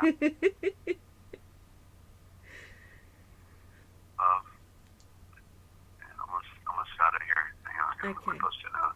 Sorry, Creation. it's the wrong time of night for me to do a song and a dance. I apologise. I'm just That's all right. I'm happy to stand by just while say- you write things down. Yeah. I love it when you That's okay. when you start wowing during the Right. program. It's cool. And these are H4s we're defining, so these are also able to be put in those clips that we talked about. Yeah. As well, okay? Because all of these things. All right. So the Aramaic reads Faishon. The difference here is due to the Hebrew and Arabic diction, where sh is often pronounced with an s without the h. That's what we talked about earlier. So that's why I said it's not Paisan, but it's Faishon, and that's why once I rebuild it based on the original thought, it was easy to see then it is the virgin light of creation, because that's what the Fae is. The Fae is the virgin light of creation, and the Shon is the light that shines, and that's your river of light coming down. So it's telling you in the word, but nobody can interpret the word, and so they just accept whatever they've been told without being able to define it by the word itself, and that's how we have to define things. So the Aramaic reads Paishan. Okay, I read that.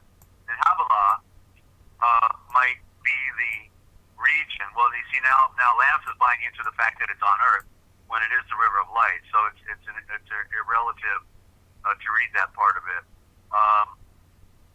Let me see. Let me just read forward here. I'm kind of confused with what they are. And okay, so the land of Havilah might, yeah. You see, he's bought into the. Remember, there. If we read it correctly, we find out there are two gardens. Yep. Right, and we're in the lower garden, and the garden of light is above. Yep. That's the garden of the atoms. We have to go back to the light. That's what we're told. And the light, the garden was guarded by the flaming sword that points in every direction. In other words, it's pointing the way back.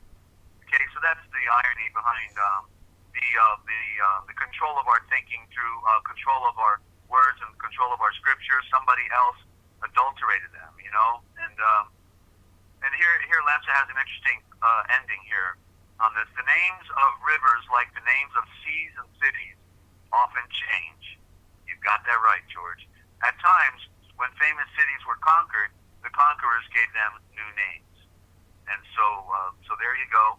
And that's all because he bought into the narrative here clearly that these rivers are on earth, literally, and they're not. These are the rivers, the four rivers are symbolic, and Philo clearly defines it. You've got to read Philo. Philo is the all-time authority, ladies and gentlemen, okay? So that's all on the Old Testament life. Now we'll get into the New Testament life. But New Testament is a misnomer because there is no New Testament. It is the everlasting covenant, correctly.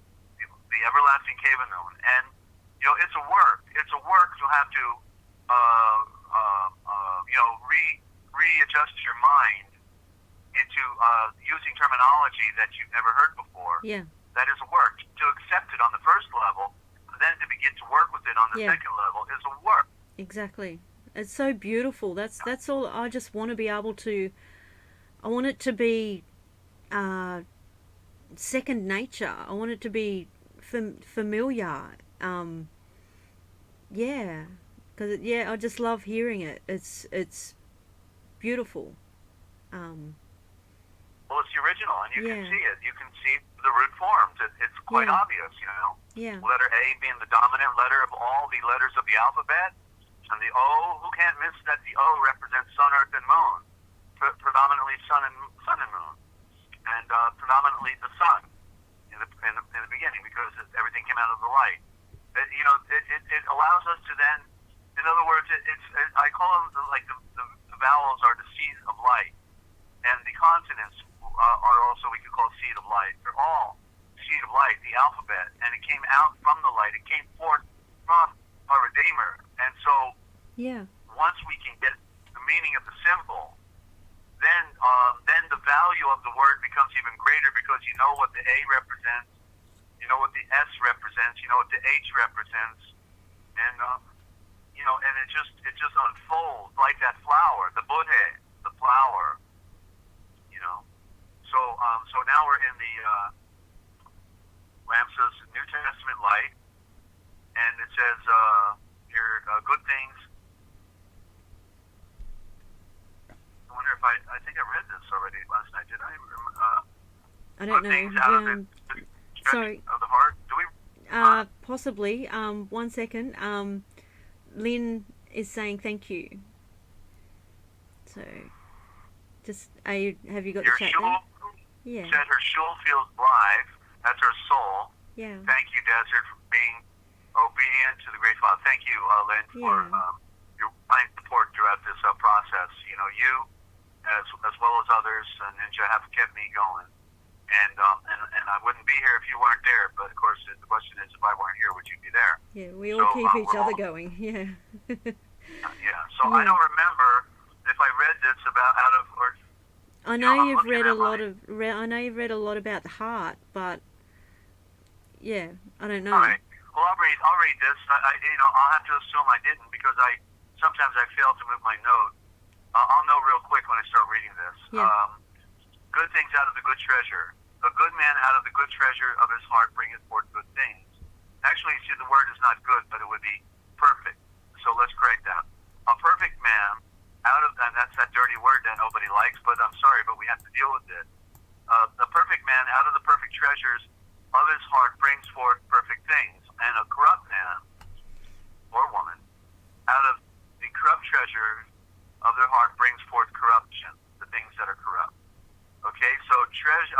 treasure, in this instance, is symbolic of the heart or the mind.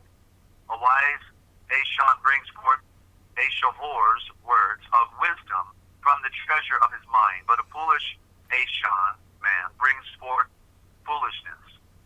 In the East, many perfect and noble men who are generally admired for their piety and perfect works possessed rich treasures. During banquets, it is their custom to bring out priceless articles from their treasures to show to their guests. On the other hand, corrupt rich men often bring forth from their treasures imitation articles and display them as though they were costly and precious. In the East, a perfect man or a perfect Aishon is known by his perfect words, his perfect speech, his Aishavors, and action. And while a corrupt Aishon is known by his corrupt words and actions. On another occasion, Yeshua said, "By their fruits you will know them," or in other words, you will not judge them by their words alone or the religion to which they claim to belong. A perfect tree is known by the perfect fruit thereof, and not by its branches and leaves. Many trees in the East look alike, but their fruits differ. One is sweet and the other is bitter. No perfect man can produce corrupt work, and no corrupt man will produce perfect works. Either each will bring forth that which he has in the treasure of his heart and of his mind. And that's George Lamb's New Testament light, ladies and gentlemen. And we have to define all things at all times and continually sift through this great mystery of life here on planet Earth. And so, Ninja, we're wrapping it up here. Any final thoughts on your end, or any questions out there? I'm here to serve, and I'm so grateful for all of you out there for keeping me alive in this moment. No, I don't have any questions at the moment, Desert. It's just, it was a struggle getting things going tonight, so I apologise for not being fully prepared, but I just want you to know that... Well, no, you're just supposed to turn it on and say, "Desert, go get them," and that's all.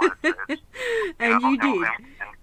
And you got the graphics going. It's great, and you never asked to be a radio hostess or radio host, and you're doing a pretty good job considering, and so everything's great.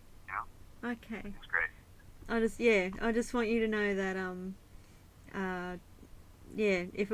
if you weren't here, we wouldn't be here. So thank you. That's true. It's a gathering. It's a collective.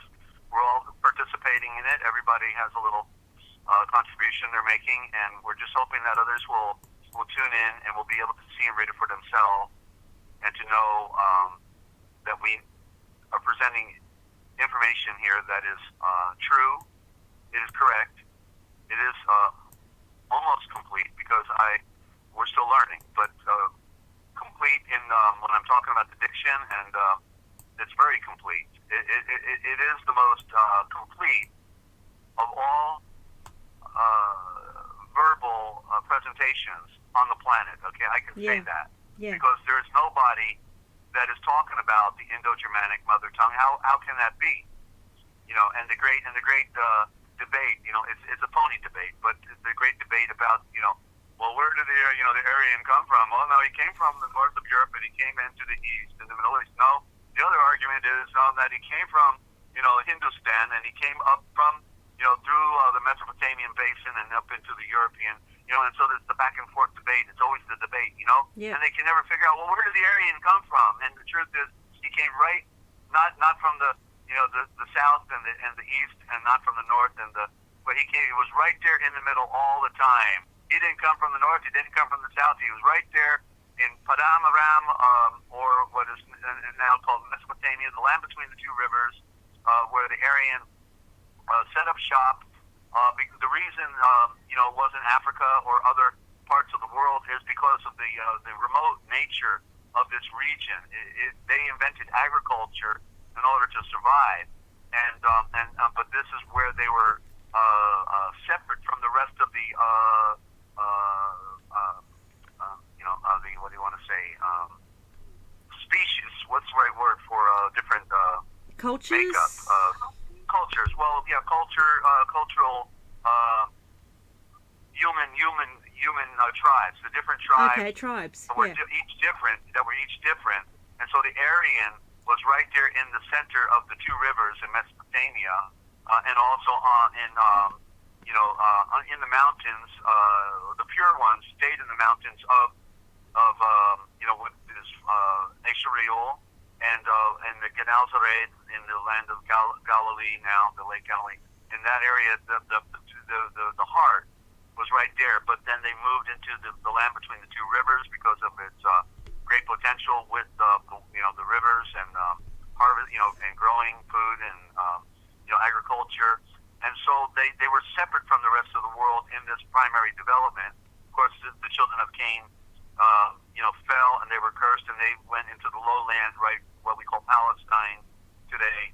And an interesting term, phallus time, the time for the phallus, just goes right along with that Egyptian obelisk and shows where all their heads are at, in our world. That they worship the anyway. I don't want to get into that, so we've got to realize that everything can be defined because that's the nature of this world.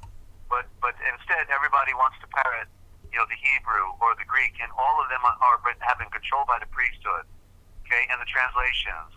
And if you're still stuck using Jesus or Yeshua, these terms that are false narratives, then you're on the merry-go-round, and we have to define all the words because that's the way we're set free. The truth is not a part of any lie. The truth is not a part of any lie. And so that's what we talk about here, and we define all these things. And we're further down the rabbit hole than anybody. It's not a brag. It's a fact based on what we present here. You can see and read it for yourself, ladies and gentlemen. So if you want some additional light to be able to gauge everything that you've been dealing with in your life in Scripture and dealing with the beast system and with where we're going from the cosmic to the upper atmospheric and down to the lower political, we leave no stone unturned and no turn unstoned, okay? Because they've got the stones; they're coming for us as well. I'm just here to serve. I just wanted to know the truth. I had no idea I would ever be able to pierce the layers of the onion and get right to the core, where it's so sweet, or to go so deep down the well that I could never come back. I didn't know this was going to happen to me this way. But I'm so grateful because I wouldn't trade my persecution that I go through over the last years in this ordeal for anything in a trade-off to be a couch potato, eating potato chips and watching the sports, because I couldn't imagine what it would be like today, to be a couch potato watching the sports and not knowing nothing other than what I've been programmed to think. That to me would be the ultimate curse. I'm so grateful to have woke up and taken that red pill and seeing and reading it for myself. And you have to learn how to read because nobody knows how to read, and that's what we share right here, Ninja, on the NinjaCat 111 and the Forbidden History Chronicles, and then Forbidden History Live tomorrow. We may do one in the dawn. We may do one between dawn and high noon. I'm not too sure what time, but we'll do an early program perhaps tomorrow for the 4th of the Jewish lie, the Jews' lie, that we were independent when we were just made slaves to the Illuminati who founded America on May 1st, 2 months earlier before, the Jews' lie. That was the other thing on my list. I was born on May 1st. Yeah. Oh, yeah, I've got it all covered. Yeah. Yeah. And you're not working for the Illuminati, right? No, never. No. Sorry, Ninja's trying to jump on the microphone. I apologise. There's something up with him. He's not right at the moment. Okay. Well. Yeah. It's okay. He's gone. He's on the window. All right. Well. Yeah. It's yeah. all right. And when I use terminology just like I used, okay. Yeah. The bankers hate all of our guts. The bankers have committed fraud against mankind for centuries now, okay? And so when we talk about cultures, there is no hatred towards any culture. I have, Stephen Jacobson is a close friend of mine. He comes from a Jewish background, so he's Jewish, and he did mind control in America. He came out of Jewish media up in New York. Okay, he's an American hero. Okay, so we love all colors, we love all cultures, but there are bad people in all cultures, and we don't have a whole lot of love for them, but we're still told to love our enemies. So we would give them a glass of water if they were thirsty, but we have to talk about culture because we are a culture on a planet that moves through the waters of time, and so we talk about things so that we can make sense out of things. And it's not to denigrate or to put people down. We feel sorry for those who cannot see, and those who are blind, and those who hate others, because hatred is a poison. And therefore, I forgive all those who do me wrong, in advance, because forgive means to be in advance of a wrong occurring. And so forgiveness then means also to give another day of sunrise. Okay, so thank you, Ninja, for allowing me to say it and spell it out according to how the Heavenly Father and Yeshua has revealed it to me. Okay, and so just don't forget, ladies and gentlemen, if you want to know the future, then you need to look for NinjaCat 111 here on the Forbidden History Chronicles. What they didn't want you to know that we tell, because somebody's got to do it. I'm just the glutton for punishment to spill it out, spill the beans, and let the chips fall where they may, because somebody's got to do it. And so, Ninja, thank you so much, and back to you, okay? And we'll see you on the other side. Okay, thank you, Desert. Peace and light to you always. Okay, and sorry, Ninja wants to jump on the microphone again. I'm gonna I won't dilly dally. I will see you guys in the chat over on the other channel on Forbidden History Live, or here. Or on both. Okay, the next stream is going to be on Friday 10 a.m. Eastern Standard Time US, which is Friday midnight Eastern Standard Time Aussie time. Okay, so look forward to seeing you guys then.